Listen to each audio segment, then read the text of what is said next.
Hello everyone. बच्चों, आज हम स्टार्ट करते हैं अपना जो चैप्टर कर रहे थे। जैसे हमने कल लास्ट हमने किया था कंजम्पशन फंक्शन, तो आज का टॉपिक है हमारा सेविंग फंक्शन, राइट। तो सेविंग फंक्शन क्या होता है? सेविंग फंक्शन जैसे कंजम्पशन जो है वो आपकी इनकम पे डिपेंड करता है, सेम फॉर सेविंग। सेविंग भी आपकी इनकम पे डिपेंड करती है, राइट, ये आपको पता है। तो अगर हमारी इनकम से जितना हमने कंज्यूम कर लिया, जो भी बच गया, दैट इज़ योर सेविंग, ठीक है। तो saving also depends on income. It is the excess of income over consumption, right. अब इसकी इक्वेशन क्या होती है? Saving is equals to F Y, functional relationship. Basically आप बता रहे हो कि इनकम का कितना part your saving, this is your saving function, कि कितनी इनकम आपकी है और उतनी इनकम पे आप कितना सेव करते हो। This relation is called saving function, ठीक है। अब आता है propensity to save. Propensity to save क्या बताता है आपको? प्रोपेंसिटी टू सेव बताता है, जैसे कंजम्पशन प्रोपेंसिटी टू कंज्यूम बता रहा था, कि डिफरेंट लेवल ऑफ इनकम्स पे आप कितना सेव करते हो, डिफरेंट कितना कंज्यूम करते हो, वो आपकी प्रोपेंसिटी टू कंज्यूम थी। तो ऐसे ही डिफरेंट इनकम पे आप कितना सेव करते हो, this is your propensity to save. It shows the different level of saving at different level of income in an economy, right.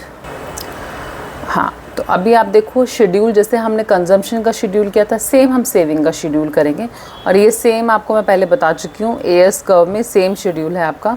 Zero income पे you are consuming 40, that means -40 is your saving, यानी this is dissaving. Then 100 income 120 consumption, -20 is your dissaving. Then 200 income 200 consume, 0 consumption saving, and this is your break even point, क्योंकि सारी income को जब आप consume कर लेते हो, that is your break even point. फिर 300 income 400, ऐसे से इनकम बढ़ रही है, consumption is also increasing, but कुछ part you all started saving, तो ये आपकी सेविंग होनी शुरू हो गई है। इसी को जब हम प्लॉट करते हैं ग्राफ पे, you will get this kind of graph.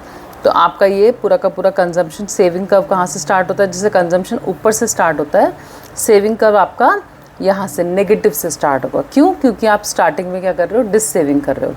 पहले -40 इतनी डिस सेविंग थी आपकी, देन आपकी कितनी है? -20 डिस सेविंग है, ठीक है, ये 120 हो गई। फिर इनकम अगर आपकी यहाँ पे 200 है, तो 200 पे आप बिल्कुल सेव नहीं कर रहे हो। उसके बाद 300 हुई इनकम, तो यू विल स्टार्ट सेविंग, धीरे धीरे सेविंग आपकी बढ़ रही है। I hope it's clear. तो ये जो पॉइंट है, this is called the break even point. Break even point से पहले इज डिस सेविंग, तो ये सारा पोर्शन जो दिख रहा है शेडेड में, this is your dish saving.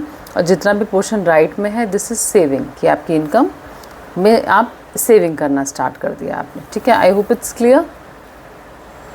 अब इससे रिलेटेड कुछ इंपॉर्टेंट पॉइंट्स हैं जो आपको ध्यान रखने हैं। Number 1, APS can never be 1, ऐसा हो ही नहीं सकता। 1 आप मानो कि सारी की सारी इनकम, एक तरह से आपकी जो इनकम है वो 1 है, तो ऐसा कभी हो सकता है कि आप सारी की सारी इनकम को सेव कर लो and you are not consuming anything? नहीं।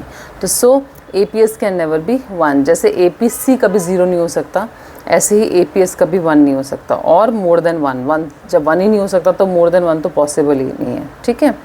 सेकेंड, APS कैन बी 0 हो सकता है ऑफकोर्स, अगर सारी इनकम को आप कंज्यूम कर रहे हो, आपका तो सेविंग कुछ भी नहीं है आपकी, तो it is called break even point, जहाँ पे इनकम यू आर कंज्यूमिंग पूरी की पूरी, ठीक है, no savings.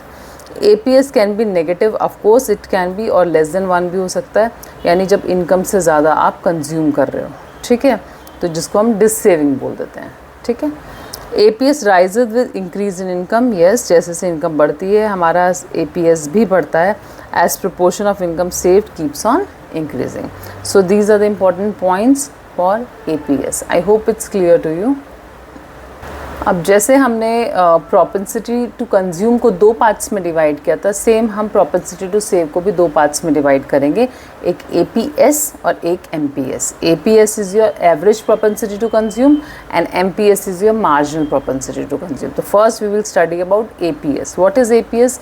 APS is the ratio, basically it is the ratio of saving to corresponding level of income। Income और सेविंग का जो रेशियो है, दिस इज कॉल्ड APS, यानी इनकम का कितना part you are saving every time, this is your APS। It shows the ratio, ठीक है, okay. अब है आपका MPC, जैसे हमने ओके, नाउ है आपका MPS। MPS is your marginal propensity to save.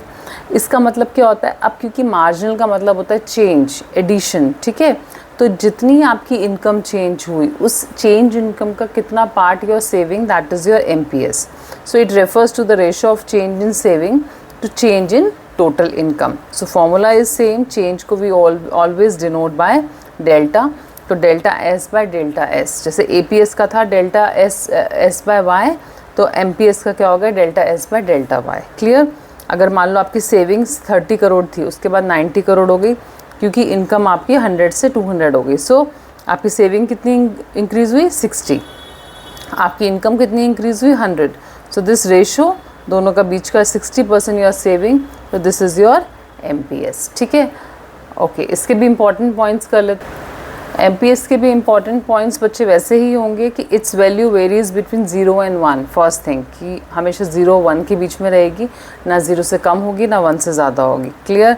Second, अगर आप सारी की सारी इनकम को सेव कर लेते हो, एडिशनल इनकम को, आप नॉर्मल इनकम को तो कभी सेव सारी कर ही नहीं सकते हो. ठीक है. तो जैसे APS कभी आपका 1 नहीं हो सकता फुल, तो MPS बट हो सकता है क्योंकि वो एडिशनल इनकम की बात होती है वहाँ पे. तो एडिशनल इनकम को अगर आप सारी की सारी सेव करते हो तो that means your MPS is 1 and your delta C यानी इन कंज्यूम कितना किया, 0. अगर आपने सारी की सारी कंज्यूम कर ली, इसका मतलब आपने सेव कुछ नहीं किया एडिशनल सेविंग में से, तो delta S is 0 and MPS is 1. Sorry, MPS आपका यहाँ पे अगर आपने सारी की सारी कंज्यूम कर ली तो MPC is 1, right. So but normal situation की अगर बात करें तो मोस्टली वैल्यू जो है बिटवीन 0 एंड 1 होती है, बिकॉज एडिशनल इनकम जो होती है उसका आप कुछ पार्ट सेव करते हो, कुछ कंज्यूम. तो mostly it varies between 0 and 1, but these are the extreme cases which can happen, which may happen, right. Now functional relationship जो हमने अभी पढ़ी है, तो अब हम पढ़ेंगे APC और APS की रिलेशन क्या है और MPC और MPS की रिलेशन क्या है. ठीक है. APC और APS की जो रिलेशन है वो ध्यान रखेंगे. APC plus APS is equals to 1. कैसे प्रूव करेंगे, हमें ये पता है इनकम जो होती है उसका मतलब वो या तो कंज्यूम करी जाती है सेव, तो Y equals to C plus S, वो हमें पता है. अब मैं अगर दोनों साइड को इक्वल, दोनों को Y से डिवाइड कर दूँ, बोथ साइड्स को, तो मैंने अगर दोनों को Y से डिवाइड किया तो यहाँ Y से Y कैंसिल होके आपका क्या आ गया, 1 आ गया.